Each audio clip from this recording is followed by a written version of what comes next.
कोई भी शख्स ऐसा नहीं जिसे कभी गुस्सा ना आया हो या वो किसी से नाराज ना हुआ हो। दीन इस्लाम का ये इम्तियाज है कि उसने फितरत को दबाया नहीं है बल्कि उसको सही रुख दिया है। आपको दीन इस्लाम का कोई हुक्म ऐसा नहीं मिलेगा जिसमें फितरत के खिलाफ कोई बात बताई गई है। ये नहीं कहा कि तुम जो है वो गुस्सा नहीं हो सकते, तुम किसी से नाराज नहीं हो सकते, ऐसा बिल्कुल जो है वो हुक्म नहीं दिया, इसलिए कि ये फितरत के खिलाफ है। ऐसा मुमकिन नहीं है कि कोई शख्स ऐसा हो जिसे गुस्सा आए ही ना, क्योंकि ये कुदरती और फितरी जज्बे हैं जो अल्लाह ताला ने इंसान के अंदर रखे, नाराजगी भी, खुशी भी। लेकिन उसके जो चीजें नुकसानदेह हैं उनकी हुदूदो क़ुयूद शरीयत ने मुकर्रर कर दी है। उनमें से हमारे जो बाहमी इख्तलाफात होते हैं, झगड़े होते हैं, या हम एक दूसरे से नाराज होते हैं, उसकी एक लिमिट जो शरीयत ने मुकर्रर की है ताकि वो गुस्सा जो है वो बुग़ज़, इनाद और दुश्मनी की सूरत इख्तियार ना करे।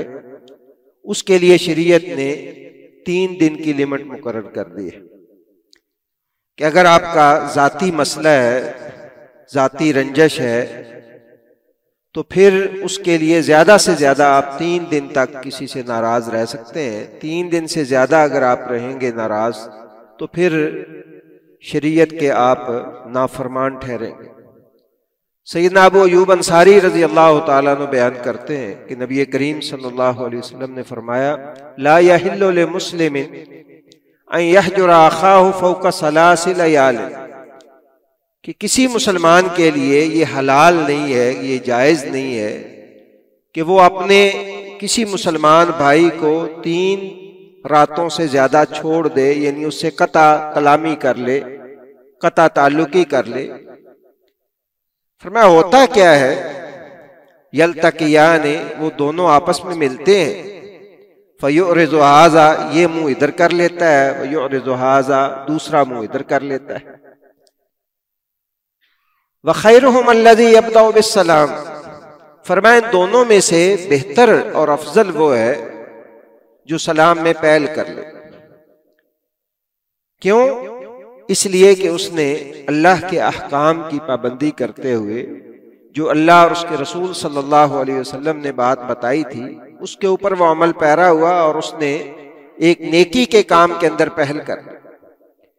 ये झगड़ा और फसाद जो है अगर 3 दिन से ज्यादा बढ़ता है और ये दूरी और कता कलामी जो है वो 3 दिन से ज्यादा बढ़ जाए, खुदा न खास्ता उनमें से कोई शख्स फौत हो जाए या वो दोनों फौत हो जाएं, तो उसके बारे में रसूलुल्लाह सल्लल्लाहु अलैहि वसल्लम ने ये वईद सुनाई है कि अगर कोई शख्स 3 दिन से ज्यादा किसी से कता कलामी करता है और इस दौरान वो फौत हो जाता है, तो नबी करीम सल्लल्लाहु अलैहि वसल्लम की ये वईद है कि वो जहन्नम के अंदर जाएगा, दोज़ख के अंदर जाएगा।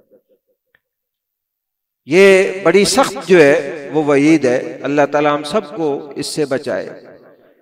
और फरमाया कि अगर वो दोनों फौत हो जाते हैं तो जन्नत में दोनों इकट्ठे नहीं होंगे।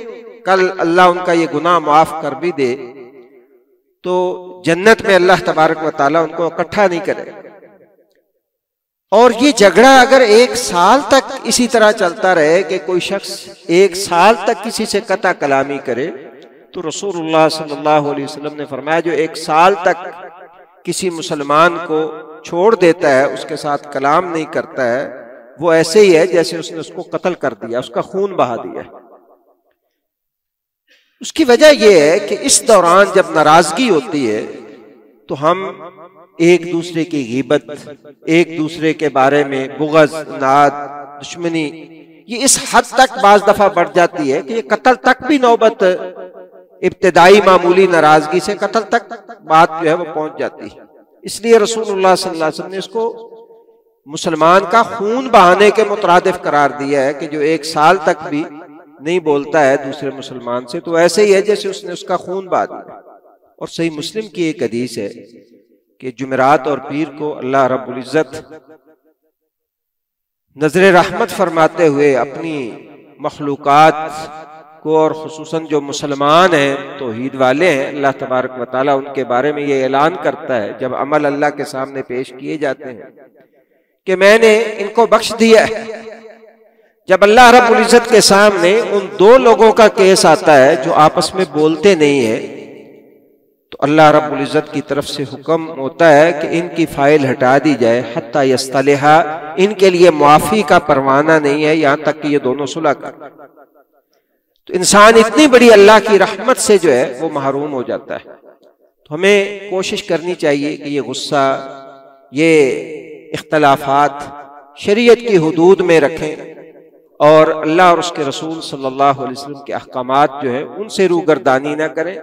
फिर गुस्से का जो नुकसान है वो अपनी जगह पे है और अल्लाह और उसके रसूल की नाफरमानी का नुकसान जो है वो उससे भी कहीं बढ़ के है। अल्लाह ताला हमें इससे महफूज रखे। सुब्हानक अल्लाहुम्मा व बिहम्दिका अशहदु अल्ला इलाहा इल्ला अंता अस्तगफिरुका व अतूबु इलैक।